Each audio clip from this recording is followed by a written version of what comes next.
사도들이 백성에게 말할 때 제사장들과 성전 맡은 자와 사두개인들이 이르러 예수 안에 죽은 자의 부활이 있다고 백성을 가르치고 전함을 싫어하여 그들을 잡음에 날이 이미 저물었으므로 이튿날까지 가두었으나 말씀을 들은 사람 중에 믿는 자가 많으니 남자의 수가 약 5천이나 되었더라.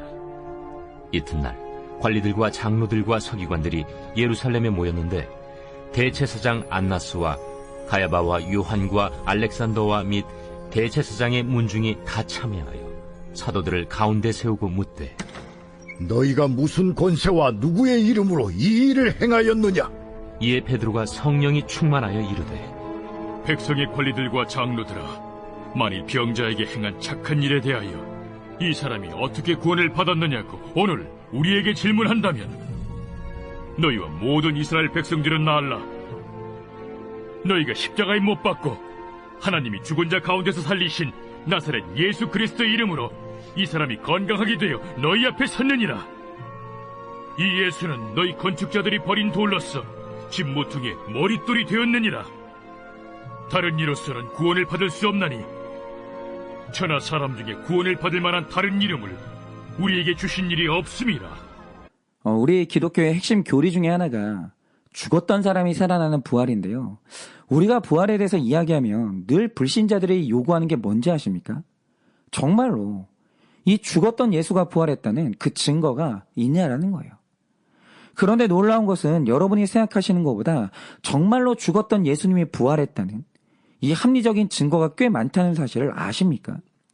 예를 들어서 이슬람교나 불교 같은 경우에도 그곳에 자기가 믿는 선지자나 신에 대한 기적의 기록들이 있습니다. 그들도 기적을 일으켰답니다. 그런데 비교 종교학을 공부해보면 성경과 다른 종교의 기적에 대한 기록에는 꽤 심각한 차이가 있다는 걸 알게 되는 거예요. 예를 들어서 다른 종교 같은 경우에 기적을 기록할 때 대부분 그 기록은요, 교주가 죽고 그리고 그 교주와 동시대를 살았던 사람들도 다 죽고 난 몇백 년 후에 기록되는 경우가 거의 다예요. 그러니까 증인들이 아무도 없는 거예요. 그러면 일어난 일이 뭔지 아십니까?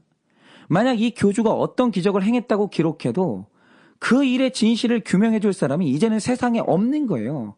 증인이 다 죽었거든요. 검증이 안 되는 겁니다. 그런데 우리가 큐티를 하다 보면 성경 해석에 있어서 정말 중요한 원칙이 하나 있는데 그게 뭔지 아십니까? 도대체 이 성경이 언제 쓰였냐는 연대기가 정말 중요해요. 그러면 연대기가 왜 중요한지 아세요? 물론 이 성경이 어떤 시대 배경에서 쓰였는지 그걸 아는데도 중요해요. 그러나 성경에 기록된 내용의 신빙성을 검증하는데도 연대기는 아주 중요한 겁니다. 이게 무슨 말이냐? 예수님의 일대기를 기록한 사복음서를 보면 전부 다 예수님의 부활을 기록해요. 그런데 이 부활의 기록이 언제 써졌냐? 예를 들어서 마태복음 같은 경우에 이 글이 써진 시기가 언제냐면 보통 AD 50년에서 65년 사이로 봅니다. 그런데 이 시기가 왜 결정적인 시기인지 아십니까? 성경을 보면 예수님이 돌아가시자 그 시신을 돌무덤에 안치했는데 예수님을 죽였던 사람들이죠.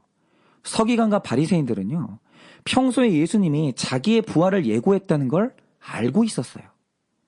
그래서 혹시나 제자들이 예수님의 부활을 주장하기 위해서 시신을 훔쳐갈까 봐 병사들을 시킨 다음에 무덤을 지키겠습니다.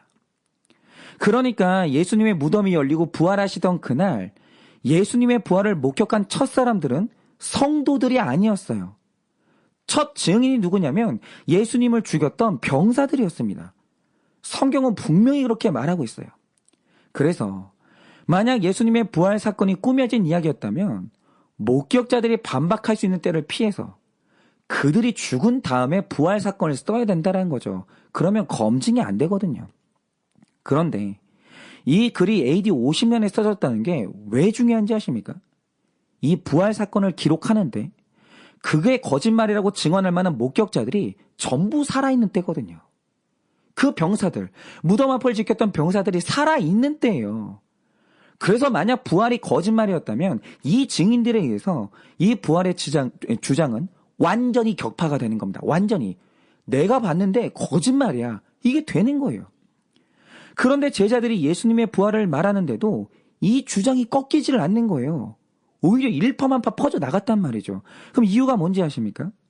예수님의 부활에 대해서 자신 있게 반박할 목격자가 아무도 없었다는 거예요. 왜냐? 그날 무덤을 지켰던 가장 유력한 목격자들은 그 무덤에서 일어난 초자연적인 현상을 봤거든요. 내가 봤거든요. 그래서 아니라고 말할 수가 없는 거예요. 그래서 당시 부활의 목격자들은 자신 있게 부활을 증언했고, 그래서 전 세계에 주님의 부활이 힘있게 퍼진 겁니다. 그런데 이 부활에 대해서는 더 중요한 증거가 있어요. 그게 뭐냐면 사람들의 이해할 수 없는 변화예요. 그 대표적인 사람이 베드로인데, 이 베드로의 인생을 보면요, 예수님이 없던 시절과 예수님을 만난 시절과 예수님이 약해질 때, 예수님이 돌아가셨을 때 태도가 확연히 차이가 납니다. 그러니까 예수님의 변화와 더불어서 베드로의 변화도 같이 가는 거예요. 일단 베드로가 예수님을 만나기 전에, 아예 예수님을 모르던 시절에는 그는 물고기를 잡아서 하루살이하는 평범한 삶을 살았어요. 그의 삶의 목적은 먹고 사는 거였습니다. 오늘 내가 먹고 생존했다, 그 외에 다른 꿈이 없었어요. 그런데 여러분, 이걸 잘 기억해 주세요. 예수 없었던 시절에 그는 어부였어요. 그런데 어느 날 평생 따를 스승으로, 그리고 나의 메시아로서 예수님을 만났어요. 그러자 그가 달라져요. 일단 가장 먼저 자기 생계수단인 낚싯배를 버립니다. 인생의 목적이 먹고 사는 게 아니게 된 거예요. 달라져요. 그리고 예수님을 따라다니면서 때로는 귀신을 쫓기도 하고 용기 있게 배를 벗어나 물 위를 걷기도 하는 거예요. 그러니까 베드로는요, 살아있는 예수님과 함께 다닐 때는 완전히 다른 사람이 돼요. 자신감이 있었고요, 아주 용감했습니다. 그런데 예수님이 대제사장 무리에게 잡히면서 급격히 약해지시는데, 그때 베드로가 또 달라져요. 이전에는 귀신도 두려워하지 않고 파도도 겁내지 않았던 베드로가요, 예수님이 결박되고 약해지니까 대단한 사람도 아니에요. 대제사장의 집에 있는 여종을 두려워합니다. 그리고 작은 거 하나하나가 다 두려워지기 시작하는 거예요. 왜냐하면 예수님이 결박됐거든요. 그러다가 급기야 예수님이 돌아가시니까 어떻게 됩니까? 예수님이 없던 시절과 똑같이 내가 먹고 사는 배로 다시 돌아갑니다. 이게 뭐냐면 베드로는 예수님이 분명히 죽었다는 사실을 알고 있었어요. 그러니까 예수님이 없던 시절로 되돌아가는 겁니다. 우리도 마찬가지죠. 이 사람이 분명히 예수 믿는 사람인데 이상하게 작은 것에도 두려워하고 매사에 그렇게 두려움이 많은 분들이 있어요. 이유가 뭔지 아십니까? 그 마음에서 내가 믿는 예수가 죽은 거예요. 결박된 거예요. 나를 도와줄 수가 없는 거예요. 내가 그 예수님을 알고 교회를 다녀도 내 마음에서 예수님이 죽으면 모든 게 다 두려워져요. 또 교회를 와서 제자로 살겠다고 결단을 해요. 그런데 또 세상으로 돌아가면 다시 먹고 사는 게 전부인 업으로 돌아가는 분들이 있어요. 이유가 뭔지 아십니까? 교회에서 살아계시던 예수님이 세상 밖을 나가는 순간 내 마음에서 죽는 거예요. 이렇게 예수님이 나의 삶 가운데 살아계시냐 죽었냐는 나의 삶에 반드시 영향을 미칩니다. 그런데 오늘 말씀을 보면 온 삶으로 예수님은 죽었어. 이제 희망이 없어. 이것을 증거하던 베드로가 오늘 말씀을 보면 완전히 변해요. 다른 사람 됩니다. 방금 말씀드렸지만 예수님이 죽었던 시절의 베드로는 힘없는 요정도 두려워하던 사람이었거든요. 그런데 이제는 여종이 뭡니까? 제사장도, 성전 맡은 권세자도, 사두개인도 두려워하지 않고 예수님을 아주 그냥 담대히 증거하는 거예요. 이건 뭐냐면 죽음이 두렵지가 않은 겁니다. 사람이요, 변했어요. 그러면 사람이 이렇게까지 변했다고 할 때 그 이유는 딱 하나밖에 없는 겁니다. 그게 뭐죠? 10절 말씀처럼 하나님이 죽은 자 가운데서 살리신 나사렛 예수 그리스도를 만난 거예요. 그는 분명히 부활의 주님을 만난 겁니다. 그러지 않고서는 이 변화가 설명이 안 돼요. 그러니까 베드로의 이 급격한 변화는 부활을 경험하지 않았다라는 걸 전제하지 않고서는 설명이 안 되는 겁니다. 그래서 오늘 부활을 경험한 베드로는 이제 완전히 변해서 복음을 외칠 수밖에 없는 증인으로 변한 겁니다. 그래서 오늘은 예수님의 부활을 확실히 믿는 자는 성령의 증인이 될 수밖에 없는데, 그러면 그 증인은 어떤 사람들인지 그걸 좀 묵상하고자 하는데요. 자, 우리가 먼저 이제 성령에 충만해져요. 부활의 주님이 내 안에 생생히 살아있어요. 그러면 이제 복음을 외치게 되는데 내가 복음을 외치면 어떤 일이 일어날까요?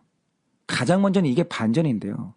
자, 오늘 말씀 2절을 보면 성령의 증인된 베드로가 예수 안에 죽은 자의 부활이 있다고 증거하는 거예요. 그런데 이 말을 들은 제사장, 성전 맡은 자, 사두개인의 첫 반응이 뭡니까?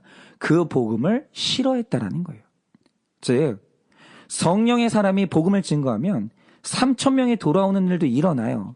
심지어는 5,000명이 변화되는 일도 일어나요. 하나님이 살아계시고 복음을 사람을 살리는 이 유일한 능력이기 때문에 분명히 그런 일은 일어납니다. 그런데 동시에 복음이 반드시 일으키는 일이 뭔지 아십니까? 성령의 증인은 핍박을 받기도 한다는 거예요. 우리가 그렇죠. 내가 교회에서 밖에 나가서 예수님을 증거하면 내가 가르치는 아이들이 변화되고 밖에 사람들이 변화돼요. 그런데 정작 우리 집에 있는 사람들에게 복음을 증거하면 그들이 나를 핍박하는 거예요. 이런 일이요. 한 명의 증인의 인생에 동시에 일어날 수 있어요. 그러면 이유가 뭐겠습니까? 인간이 100% 죄인인데 십자가 복음은요. 죄에 대한 공격이거든요. 그래서 복음으로 인해 내 죄가 공격받을 때 죄가 힘을 잃고 회개하는 사람도 있지만 죄가 펄펄 살아서 복음 증거하는 사람을 핍박하는 사람들도 있다라는 거예요. 그러니까 이 순수한 복음에는요. 죄인을 아프게 하는 뭔가가 있는 거예요. 예를 들어서 베드로가 성령의 충만함을 받은 후로 계속 설교하고 증거를 하는데 거기서 반복되는 내용이 뭡니까? 너희가 하나님의 아들 예수님을 십자가에 못 박은 죄인이라는 거예요. 너희가 그 예수님을 죽였다라는 거죠. 근데 그가 하나님의 아들이래요. 그런데 이게 죄인들에게 모든 삶에 다 적용되는 거예요. 오늘 당신이 낙태해서 죽인 그 아이가 이 땅에 오셨던 예수님이라는 거예요. 또 당신이 유다처럼 돈 얼마에 팔아버린 그 양심이 그게 바로 예수님이라는 거죠. 당신이 무시하고 핍박했던 당신의 자녀, 그 부모, 형제, 그리고 못 배우고 가난한 사람이 바로 예수라는 거예요. 이게 복음이에요. 그러니까 오늘 내가 지는 죄가 왜 참혹한 것이냐면 죄는 결국 예수님을 죽이는 것인데 우리가 죄인이라는 것은 예수님을 죽인 사람이 나라는 뜻이거든요. 그런데 이 말이 인정되는 사람은 어찌할꼬 하면서 회개해요. 복음에는 분명히 이 능력이 있습니다. 그런데 인정이 되지 않는 사람은 이제 핍박을 하는 거예요. 그래서 이 증인의 숙명이 뭐냐면 복음을 증거하는 성령의 증인은 삶에서 반드시 사람이 구원받는 기적을 경험해요. 그런데 그는 삶에서 반드시 핍박도 당해요. 그런데 성도가 핍박을 받는다는 것에 아주 중요한 의미가 있습니다. 그게 뭔지 아십니까? 자, 베드로가 성령으로 복음을 증언하니까 대제사장 안나스와 이 가야바와 요한과 알렉산더와 및 대제사장의 문중이 다 참여해서 왜 복음을 전하냐고 신문을 하거든요. 그러니까 듣기가 싫은 거예요. 너무 싫은 거죠. 그러니까 지금 이들 귀에는 복음이 거슬리고 복음 전하는 베드로가 분명히 싫습니다. 자, 싫어요. 그러자 신문을 받은 베드로가 아주 중요한 대답을 하는데 그게 뭡니까? 이렇게 말합니다. 만일 병자에게 행한 착한 일에 대하여 이 사람이 어떻게 구원을 받았느냐고 한다면 이라고 해요. 이게 무슨 뜻이냐면 당신들이 나를 싫어하는 건 알겠다는 거예요. 알겠는데 그러나 내가 그리스도 예수의 이름으로 한 일은 분명히 착한 일이었다고 아니면 반박해보라고 당당히 말하는 겁니다. 그런데 또 보면 복음을 싫어하는 이들도요. 베드로가 했던 일이 착한 일이라는 것에 대해서는 반박을 못하는 거예요. 그러니까 우리가 여기서 볼 수 있는 게 뭔지 아십니까? 우리가 핍박을 당한다는 것과 우리가 무시를 당하는 것은 완전히 다른 일이라는 거예요. 핍박과 무시는 달라요. 여러분 진짜 증인은 언제나 착한 적용이 따르는 사람이고 매사에 흠잡히지 않는 사람이기 때문에 열등감이나 죄책감을 느끼는 사람들은 복음을 전할 때 핍박은 할 수 있어요. 싫어할 수 있습니다. 그러니까 나를 찌르는 복음을 전하기 때문에 싫을 수 있죠. 그런데 진짜 증인은 무시할 수는 없는 거예요. 그런데 어떤 사람들은 그리스도인인데도 불구하고 핍박은 안 당해요. 그런데 세상에서 무시를 당하는 그리스도인들이 있는 거예요. 아니, 저 사람은 교회 다니는 집사라는데 어떻게 저렇게 인색하냐? 어떻게 저 사람은 교회를 다닌다는데 어떻게 안 믿는 나보다 더 불성실하냐? 아니, 교회를 다닌다면서 왜 저렇게 혈기가 많냐? 이렇게 핍박을 당하는 게 아니라 무시를 당하는 분들이 있다는 거죠. 이 차이가 정말 중요한 거예요. 이런 핍박을 당하는 사람은 얼마든지 복음을 전할 수 있습니다. 핍박 당하면서 복음 전하는 것 자체가 감동이 될 수 있어요. 그러나 무시당하는 사람이 전하는 복음을 듣는 사람은 세상에 아무도 없는 거예요. 제가 아는 한 집사님이 계시는데요. 이분이 지금 우리나라에서 가장 큰 기업의 연구원으로 계시는 분이에요. 그런데 저는 이분 이야기를 듣고 처음 알았는데 많이 배웠다는 엘리트 사회에도요. 너무 무식하게 행동하는 분들이 진짜 많더라고요. 이분이 직장 생활을 하다가 한 번은 직장 상사로 불교 신자가 오신 거예요. 그래서 이분하고 이제 그 팀원들이 이제 회식을 갔는데 역시나 회식 시간이 되니까 뭐 하겠습니까? 그 상사분이 제일 먼저 이렇게 일렬로 세운 다음에 부하들을 술잔을 쫙 돌리는 거예요. 그런데 이 집사님은 가치관이 정확하기 때문에 술잔은 정중하게 받았어요. 그런데 마시지는 않는 거예요. 그래서 그걸 보고 직장 상사가 자네는 왜 안 마시냐고 물어보니까 이분이 숨길 게 뭐 있어요. 부끄러운 일이 아니잖아요. 제가 교회를 다니는데요. 오래전에 술을 안 마시겠다고 약속을 했습니다. 그래서 마시질 못합니다. 이렇게 얘기를 했어요. 그랬더니 직장 상사가요. 잠깐 자기 쪽으로 오라고 하더래요. 그래서 갔더니 뭘 했는지 아십니까? 자기가 들고 있던 맥주를요. 그 부하 머리에 부어버리더래요. 그러면서 아마 교회 다니는 놈들은 이해를 할 수 없다고 그러면서 그렇게 욕을 하더라는 거예요. 엄청난 모욕을 당한 거죠. 그럼 제가 하나 여쭤볼게요. 지금 이분이 당한 이 일은 핍박일까요? 무시일까요? 이건 1년이 지난 후에 드러나는데요. 참, 방금 일어났던 일이 누가 봐도 불미스러운 일이잖아요. 지금 이 직장 상사는요. 자기 개인적인 감정을 드러내서 명백히 갑질을 한 거예요. 그리고 내가 너를 싫어한다고 표현을 했어요. 분명히 싫어해요. 그런데 놀라운 사실이 뭐냐? 이런 상사 밑에 있었던 집사님이 그분이 나를 싫어하는데도 계속 이분이 진급을 하는 거예요. 이유가 뭔지 아십니까? 이분이 술은 안 마시는데 막상 일을 정말 열심히 하는 거예요.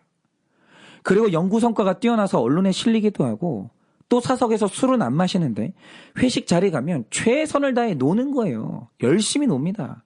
그러니까 이분이 어딜 가든지 뭘 하든지 늘 착한 일을 하는데 일터에서 가장 착한 일이 뭐겠습니까? 일 잘하는 거예요. 노는 자리에서 착한 일이 뭐겠습니까? 잘 노는 거예요. 먹는 자리에서 착한 일이 뭐예요? 잘 먹는 겁니다. 이렇게 매사에 어딜 가든지 착한 일을 하는 거예요. 뭘 하든지 착한 일을 하시는 거예요. 그러니까 그 상사가 분명히 기독교를 싫어하거든요. 그분이 이분 싫어했습니다. 그런데 언제나 착한 일을 하는 그분을 무시할 수가 없는 거예요. 바로 이겁니다. 우리가 증인이 되면요. 핍박당해요. 우리 싫어하는 사람 있습니다. 그런데 왜 5천 명이나 되는 사람들이 핍박당하고 있는 베드로의 복음을 듣고 돌아온 줄 아십니까? 핍박당하는 것과 무시당하는 것은 다르거든요. 베드로는 죄인들이 싫어하는 복음을 전했기 때문에 핍박당했어요. 그런데 그들도 반박할 수 없는 착한 일을 하고 살았기 때문에 무시는 할 수가 없는 거예요. 여러분, 오늘 여러분이 만약에 핍박을 당하셨다면 바로 그게 여러분이 훌륭한 증인이라는 증거예요. 여러분, 순수하게 복음을 전하면 여러분처럼 핍박받습니다. 그런데 만약 여러분이 오늘 당하는 게 무시라면 그건 복음을 당해서 무시당하는 게 아니고요. 내 삶이 무너졌기 때문에 무시당하는 거고 무시당하는 자는 증인이 될 수가 없는 겁니다. 그러니 오늘 여러분이 한번 스스로를 점검하시면 좋겠는데요. 여러분은 오늘 핍박당하고 있습니까? 무시당하고 있습니까? 만약 내가 당하는 것이 핍박이라면 그 길을 끝까지 가십시오. 반드시 거기서 돌아오는 영혼이 있을 것입니다. 그런데 만약 여러분이 지금 무시당하고 있다면 복음 전하기 전에 먼저 여러분의 삶을 점검하셔야 돼요. 여러분이 착한 삶으로 증거하고 있는지 그걸 먼저 점검하셔야 됩니다. 그러면서 스스로를 먼저 세우셔야 돼요. 이렇게 오늘 베드로처럼 우리가 핍박을 받을지라도 무시는 받지 않은 착한 증인이 되어서 오늘 하루 우리를 통해 복음이 일파만파 증거되기를 예수님의 이름으로 축원을 드립니다.